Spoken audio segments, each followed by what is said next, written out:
Coming hot. Hot. My name is Max. This guy is Samson. We got a camera, some mics, so you know what's happening. Some shows are great. And some shows are smart. Some shows make no sense right from the start. We tried to split the difference. And tried to do it all. We'll save you the suspense. Here's what it's called. This is the Pretty Good Podcast. Chorus line. It's the chorus line. It's the perfect time. It's the perfect time to Describe what this show is in a few lines. As long as we're not interrupted.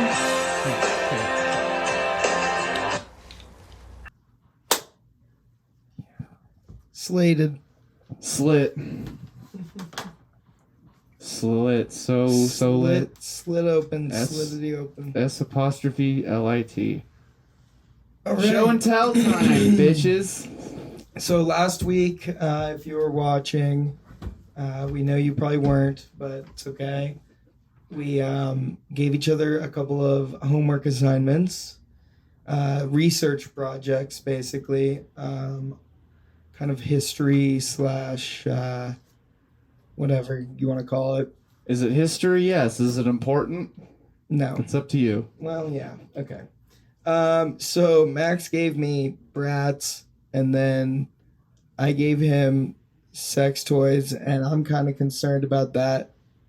First thought. So I'm going to see a psychiatrist next week about that one. A little extra, but sure. Okay. The thing is, like, I have what I like. When you have like a vision, like a very clear vision in your head of what you know it could be and should be, and you just can't complete that in the time that you basically fucked yourself down into. It's frustrating. Fucked yourself down into. Who first? I'll go first. Okay.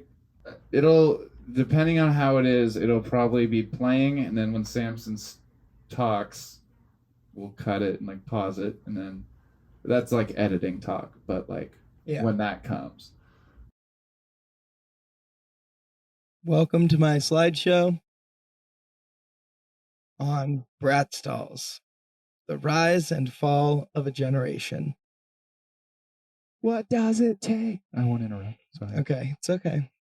It's okay. So, you know, when I was assigned BRATZ dolls, I had my preconceptions, my notions, you know, my thoughts. And, you know, my main thoughts were, hey, here are some, you know, slutty dolls that are designed essentially to give girls unrealistic expectations of their own looks, because I grew up with a really liberal mom. I can tell. And then it's the brat's fault. I started Googling. Is that unrealistic though? Not anymore. Their heads are more unrealistic Not than anymore. their body.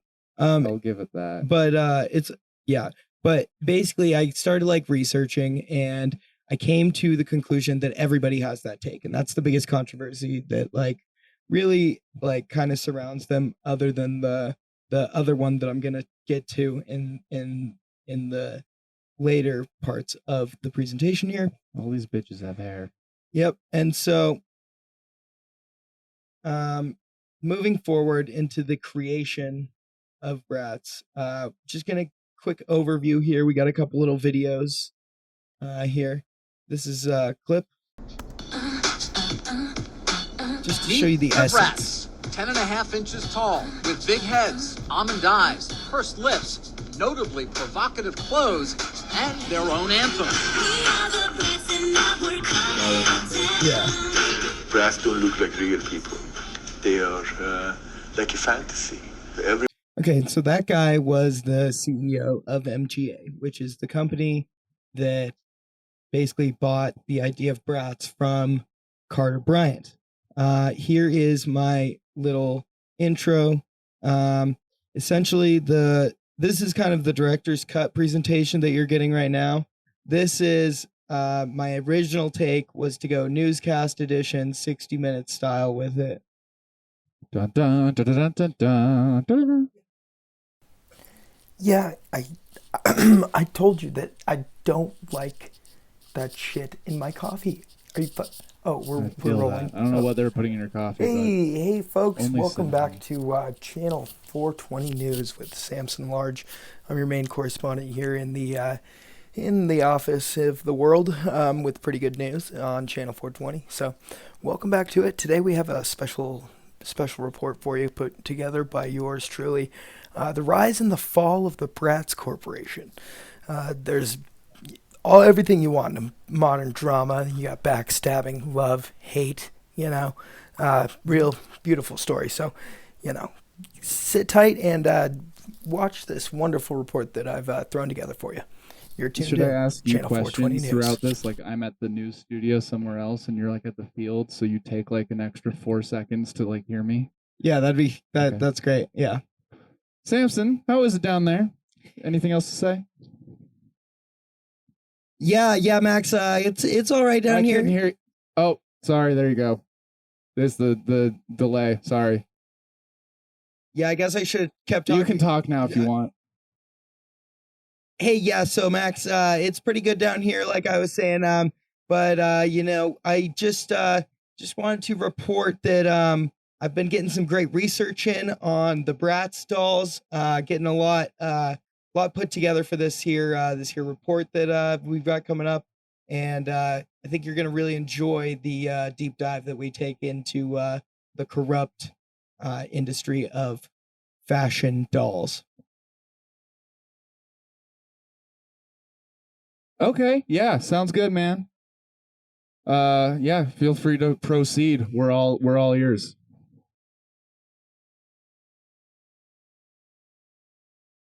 All right, yeah, thanks for that. I'll keep going. So moving on here, as you can tell, that was first take of my initial intro. Still kind of a placeholder right now. And next up, we've got the birth of BRATZ here, and this is actually one of our other Samson correspondents. This is our Samson undercover field correspondent.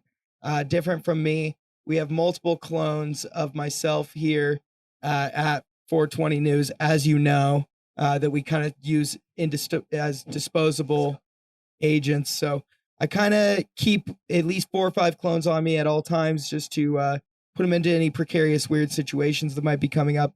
In this one, we had to actually steal the original drawings of the first BRATZ design from Carter Bryant's mansion. And this particular clone got into a little bit of trouble. So we're going to go ahead and we can take a look here at Lupe, who eventually actually turned into Sasha, the African-American BRATZ. As you see here, she's the princess of pretty casual wear, blah, blah, blah. I cut off the words because I'm a terrible PowerPointer. This one here, the blonde one, is Chloe. She's your typical blonde. As you can see here, she's wearing pink like most popular blonde girls in 2001. And yeah. And here's our little clip from this Clone 3, I think. Samson Large here, reporting in from my hotel room here in Missouri. I've tracked down the original creator of the BRATZ dolls, and he's from Missouri. Now, I've asked him a few questions. I've gotten the original drafts of the BRATZ dolls, and I've come to the conclusion that he formed the BRATZ company while working as a clothes designer for Barbie, and he wanted to design sluttier clothes for real people, but he couldn't get a job as a real fashion designer because he wasn't good enough. So he got a job at Barbie, but they wouldn't let him design slutty enough clothes. So he came up with the BRATZ, these dolls that look more like fuck dolls than people. And yeah, I guess he was inspired when he saw a group of high school kids. So we'll get to that in a little bit. Back to you, Samson. Thanks, Samson. So basically, we do not stand liable for anything that Samson just said that may offend. He's already been let go of from 420 News, but he did make some good points there. And when we formalize the words that he said, essentially the designs for the Bratz dolls came out in about 1998. Carter Bryant had been, wanting to design real clothes, couldn't do it because he was from Missouri and didn't have the college tuition money and didn't know about loans, I guess. And so he ended up designing Barbie clothes. So what I'm hearing, he wanted to make real clothes, couldn't. Dolls.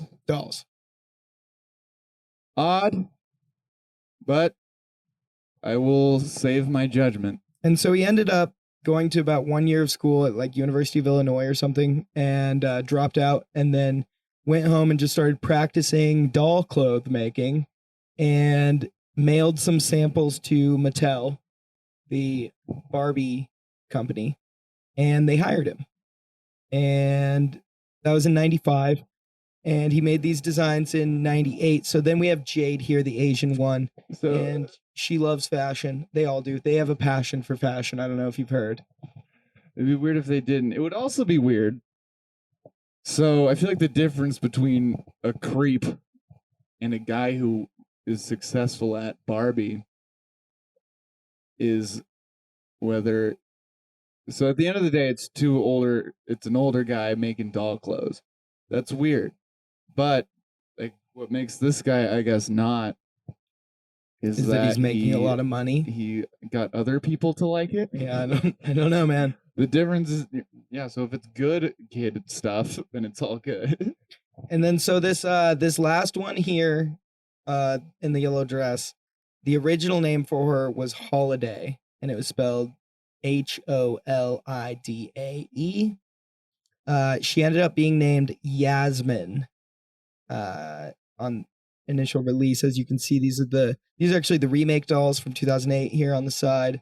You can see on the far left you got Sasha, then Chloe, then Yasmin, and then Jade. So, do I ignore that? Well, it's remakes. Yeah, you do ignore that. Fuck off. I did not know there were only 4. Are there other not as popular Bratz? There are more Bratz. We're gonna get to there. Okay, We're gonna get to the additional dolls, the additional these are product like the skinny, lines. really These hot are ones? these are the original 4 Bratz dolls. They were only 4 on release. They all had their own characters. It kind of made them like more like identifiable than Barbie because they were, they had the ethnic thing going for them at first. That was like really big for them at first. I could care less about the skin color. It's all their bodies are the same. Where's the one with some meat on her bones? Well, this is 2001, so that's not going to happen, Then and I still haven't seen like Little Missy fat out there anywhere. Not fat, fucking, thick, curvy. Yeah. Okay. All right. So I lined up Voluptuous. the first Bratz commercial for us. First ever one, so that we could get kind of an idea of what it was like at the beginning. Dude, I remember this exact commercial. Oh yeah, I did too. It was.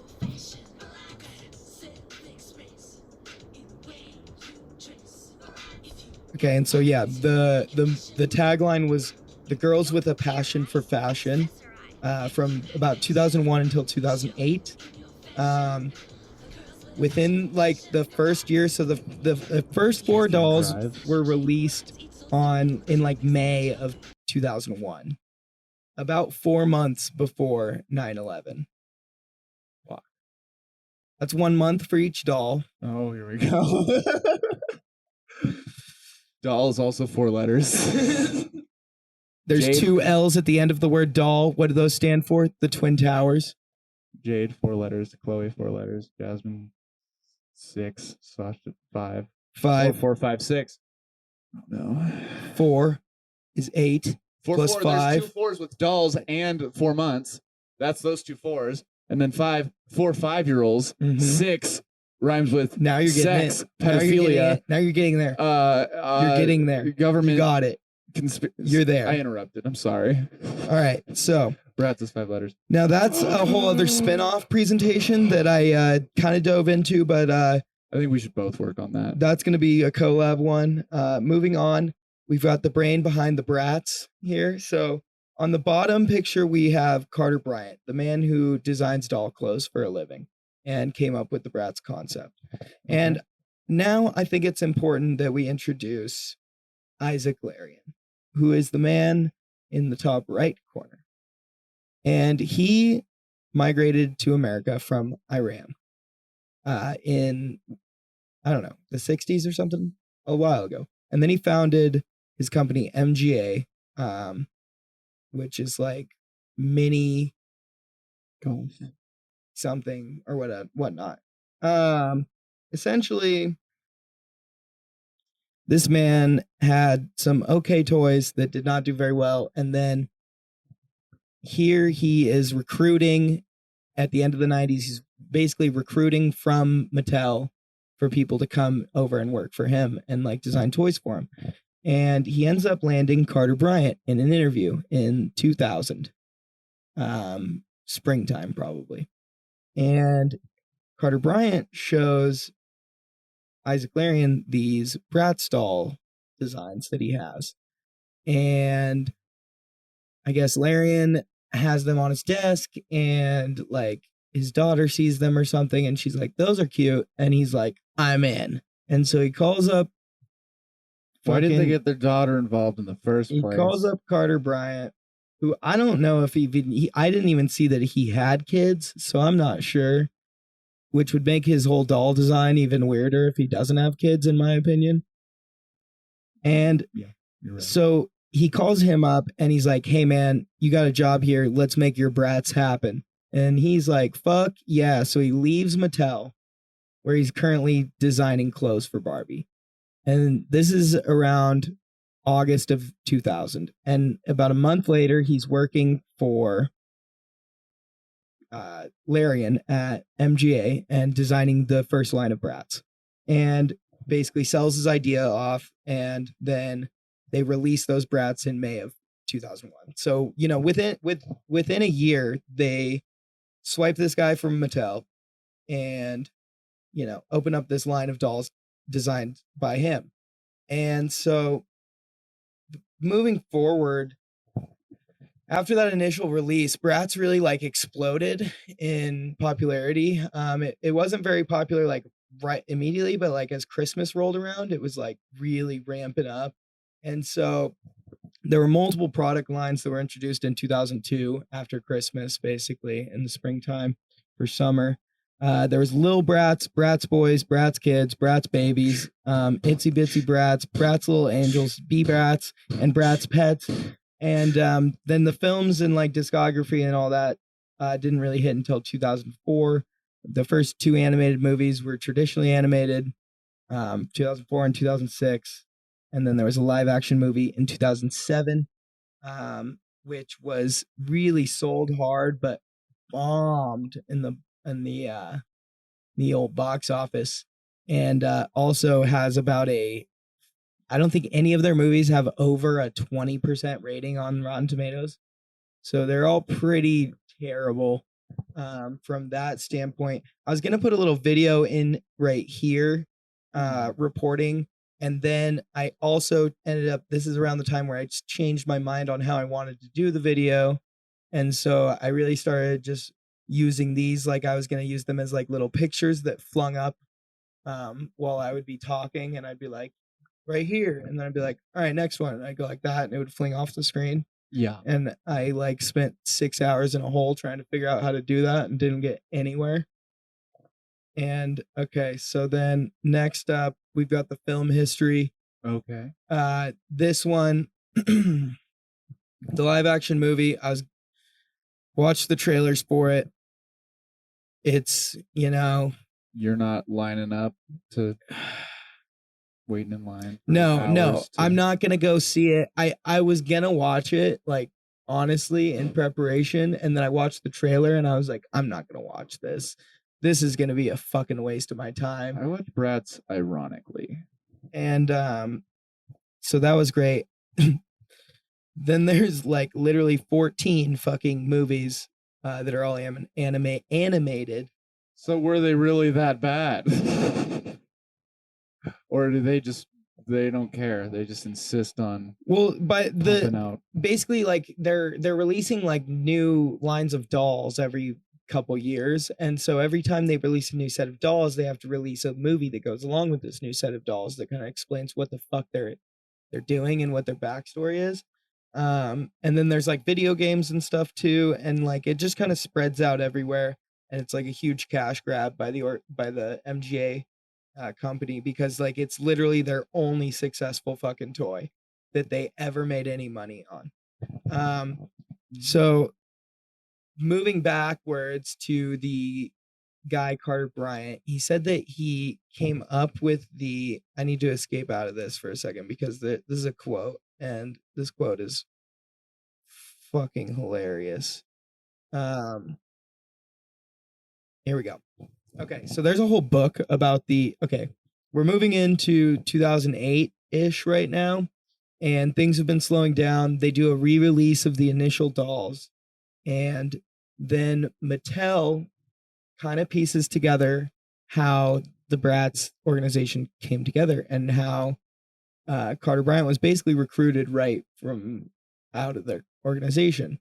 And the thing about when you're a artist, designer, creator for an American corporation, whatever you create while under contract for them, like at work or even not at work, depending on your like fine print of your contract, is owned by them. Stupid rule. Yeah, it is a stupid rule. And so If you make an invention while you're going to school, that school. yeah, that school takes your invention. Yeah. Oh yeah. And so they got slapped with a huge lawsuit because by 2006 BRATZ had made $2 billion and was worth $2 billion worldwide. So I mean, Mattel sees that as like, okay, these motherfuckers just made Barbie's eyes and lips bigger and then fucking slapped her in more crop tops and called it good. And you know, they're not wrong. Sex sells. And so this is what there's a book about the whole case, and the author is called Orly Lobel. Weirdest fucking name in the world. Orally? But I don't know if it's a girl or boy, so I'm saying they interviewed Carter Bryant, and this is how he came up with the BRATZ idea. Do you know how? Are you gonna like read it as him? Like, does he sound like creepy? It's a started the BRATZ doll company. No, it's not in his voice. It's just explaining the scene. Okay. Carter, energized by a serendipitous encounter with the bubbly high school kids of Kickapoo, Oh, he's got a creepy voice. came home and began feverishly sketching a group of girlfriends. He gave them personalities. They were popular and hip, but neither fancy or stuck up. They had attitude and self-confidence. They were fearless and strong. Carter drew their hands on their hips to convey just a bit of defiance. A little bit of attitude. As he jotted down to himself, he drew a Hispanic girl and named her Lupe. That line killed me. Next came to life an African-American girl, Halliday. And Carter scribbled after her name, plays drums and spins the turntable, studies French, acting, political science. Oh. Yeah, That's cool. He came back from the stereotype he saved himself. I honestly didn't read. I honestly read spins the turntable and just stopped reading and copied the whole thing and pasted it in. Studying French. Oh, for her. Jade was Carter's Asian girl who sketched skinnier than her friends. Oh. She had attitude but was also fun and kooky. Oh. Carter dreamed of Jade playing bass and studying classical violin and child psychology. Zoe, the leader of the pack, was a bit sweeter, softer. The magic in Carter's creation was that he made the girls edgy and smart. When he sketched his angels, he was in the zone. Carter sketched the foundation of his universe, and in the end he wrote about Meet the BRATZ. They are the cool girls from your school. All made up by an older guy. A man who at this point was in his, late 30s. So do with that information You're what you in your will. late teenagers. That's weird. Okay, and then after the film history, I was gonna do like kind of a deep dive into the live action film, and then I decided how terrible it was, and I took a different direction on this. And Cool. then I was. This is where things get. Look at that alliteration. This is where things get hairy. Say that 5 times fast. Bratz versus Barbie, Battle for Billions. Bratz versus Barbie, Battle for Billions. Bratz versus Barbie, Battle for Billions. Bratz versus Barbie, Battle for Billions. Couldn't do it. Okay, so this is where things got hairy. Probably because- not. They're very young dolls. Mm-hmm. You're right. Where's my other tab? Okay. This is all the tabs I have open on court case. There's so much information on this fucking court case, dude. Essentially, the long story short, Mattel came at MGA hard. Basically, they went into a ton of interviews, a ton of interrogations, or whatever you want to call them, cross-examination on the bench, whatever. Fucking, they figured Carter Bryant was on a leave of absence from Mattel when he designed the Bratz dolls in 1998. And therefore, Mattel ended up having to pay MGA like $318 million in like 2017 or something. A lot of scratch. It is a lot of scratch. And the court case is like 10 years long. There's like murder cases that. Those are Oh, the only dude, other ones corporate I love, right? lawsuits are insane. Dude, the best shit though is like the Bratz, not the website. There's a Bratz wiki, Cool. and the bio that it gives fucking this dude is so ridiculous. Like Carter is the man. The. I have no idea what it would be. I'm not gonna. I don't know. It's hard to explain. I wanted to just screenshot the whole thing. We can always Yeah, we can go back. throw it up. We can go back to it. Fucking, and then all right. This is what I wanted to start doing.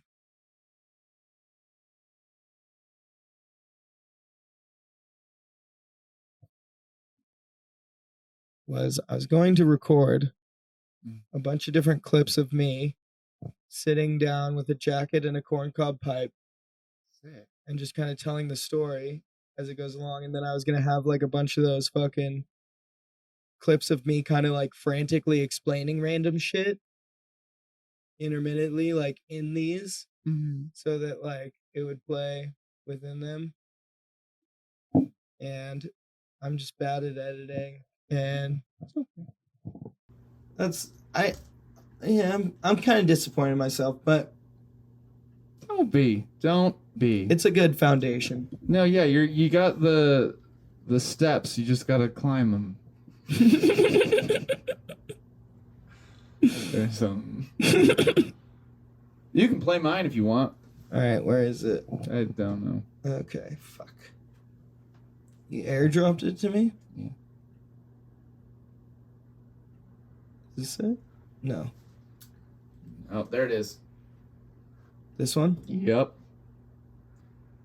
Just, crank the volume and sit back.